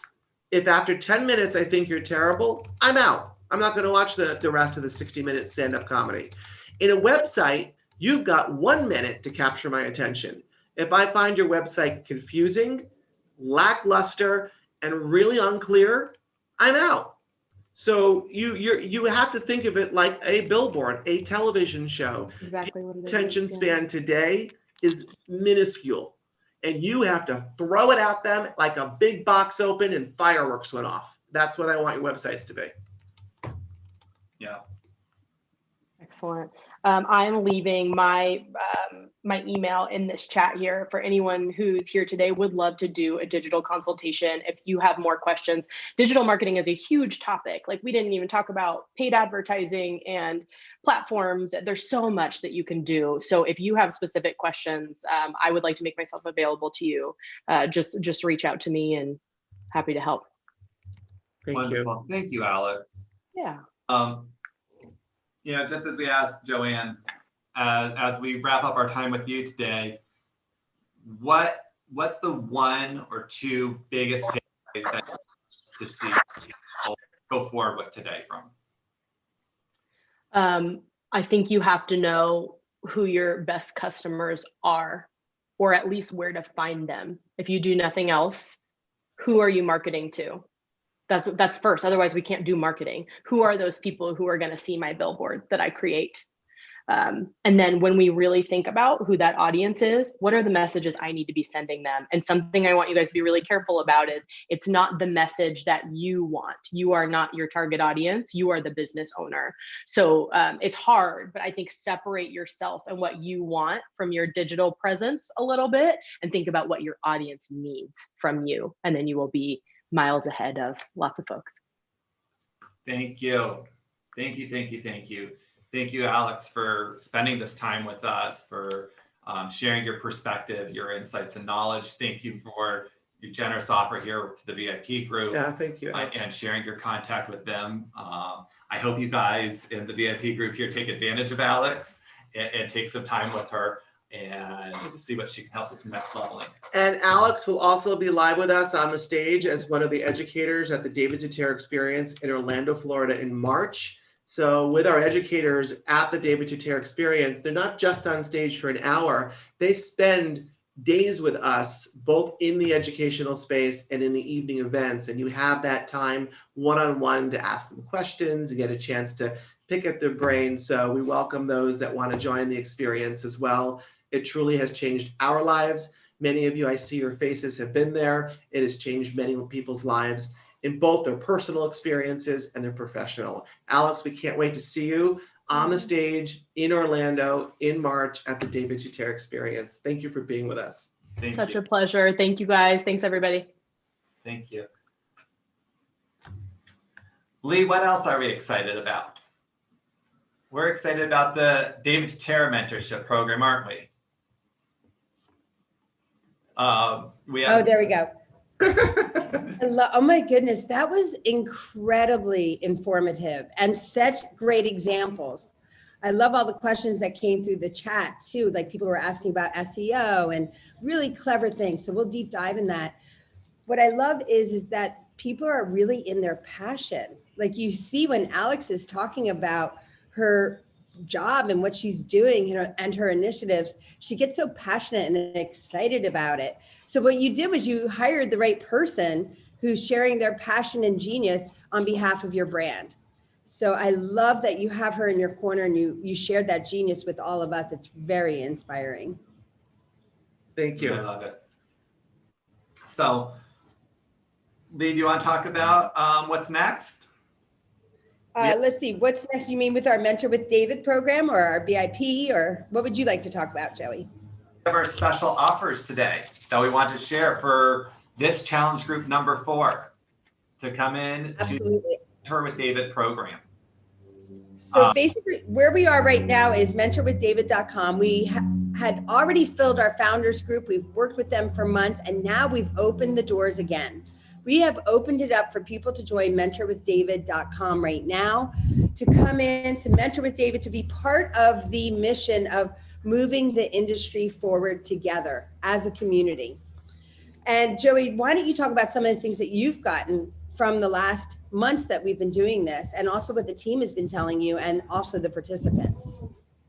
I mean, the team and the participants in this program have just been seeing amazing growth professionally and personally, overcoming these obstacles, seeing new opportunities, capturing these new opportunities and saying yes to them, to be able to stand in their power of themselves and see and feel their greatness. I mean, we've focused on that, about what are your blocks, what are the things that are holding you back?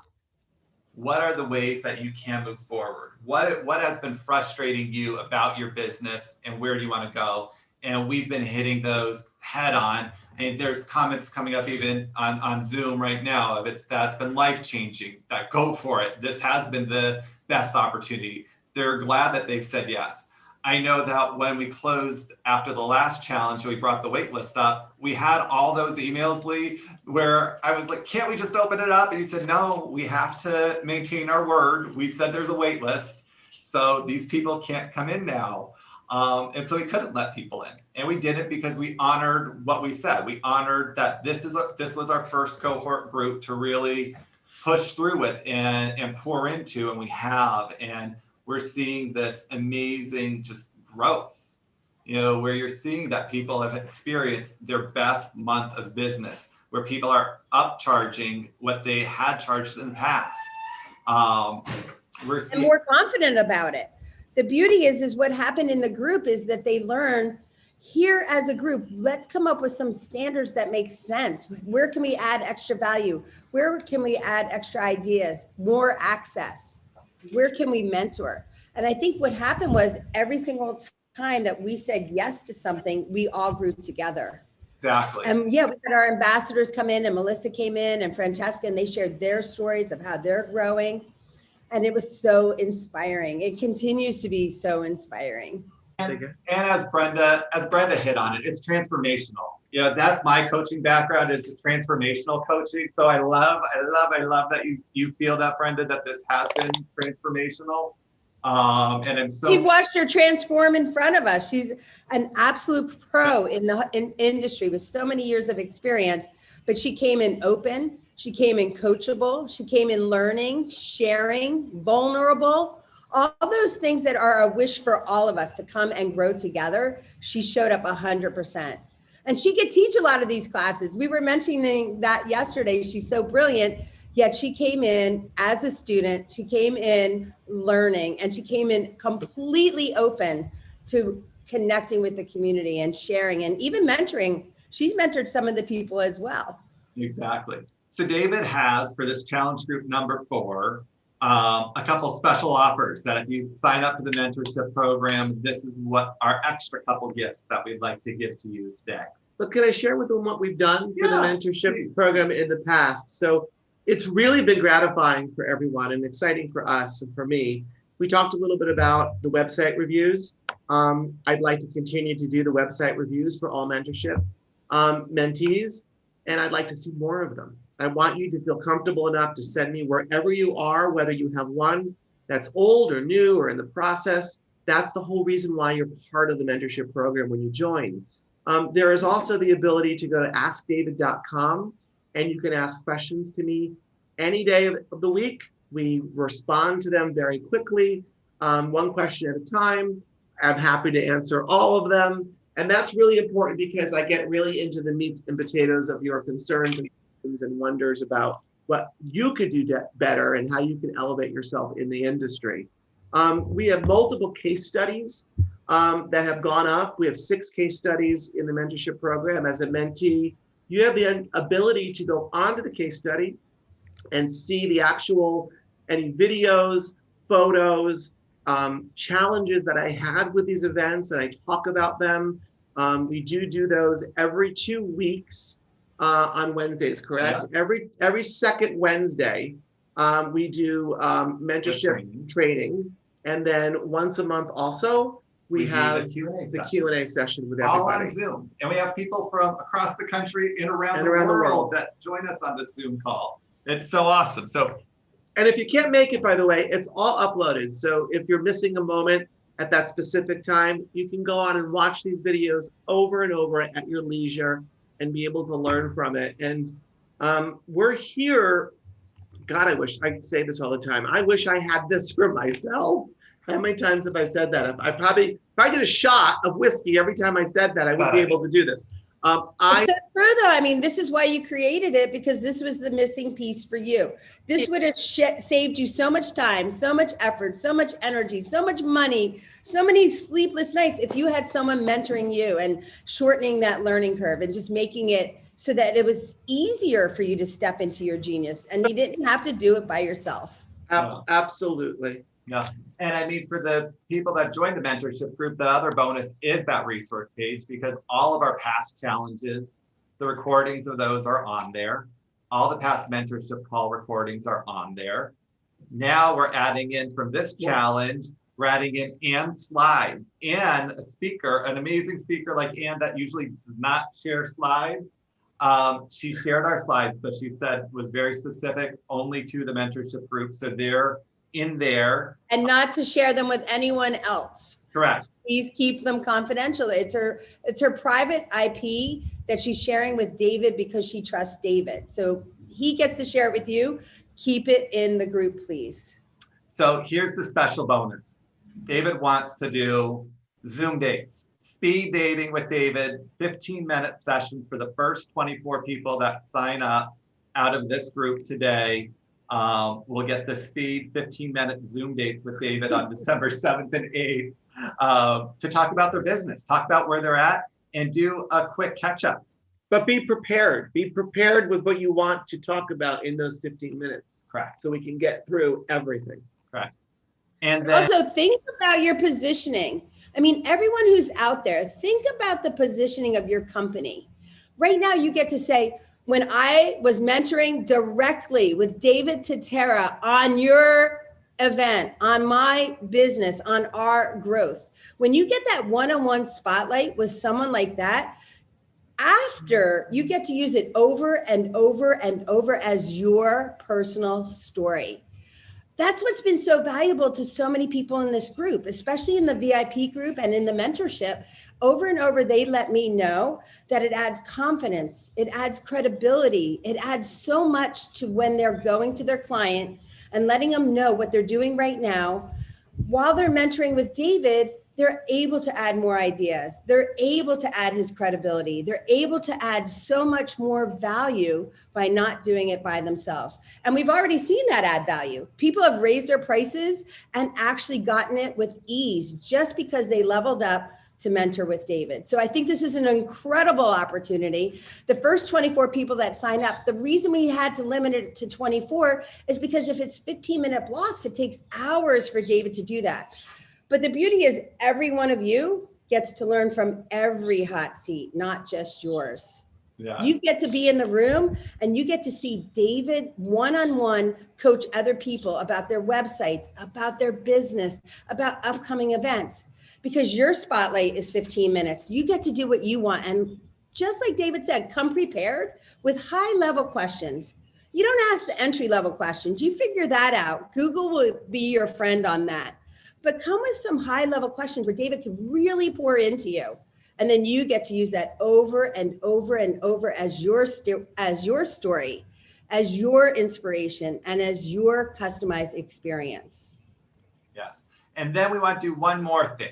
Lee and I want to make our special offer as well for those of you that sign up and pay in full for the mentorwithdavid.com.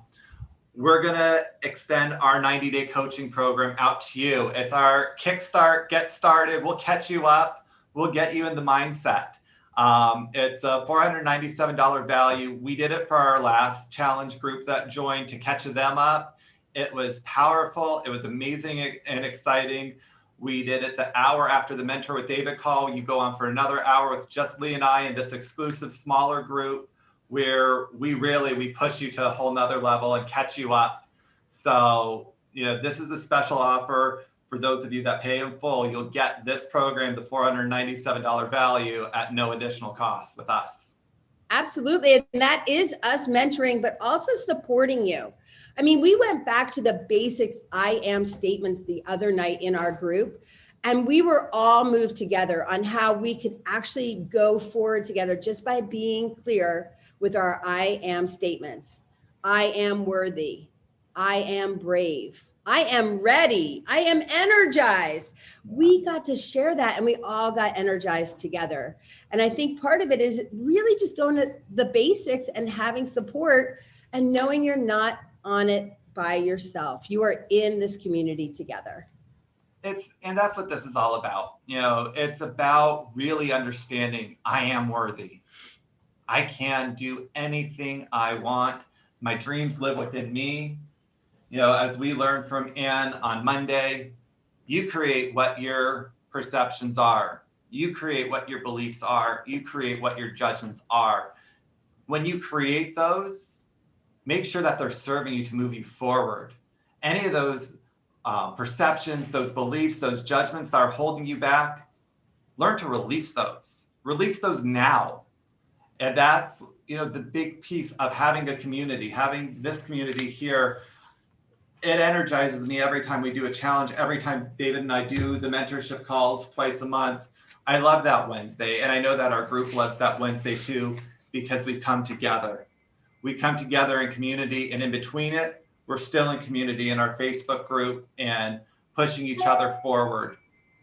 And that's what we need to continue to do.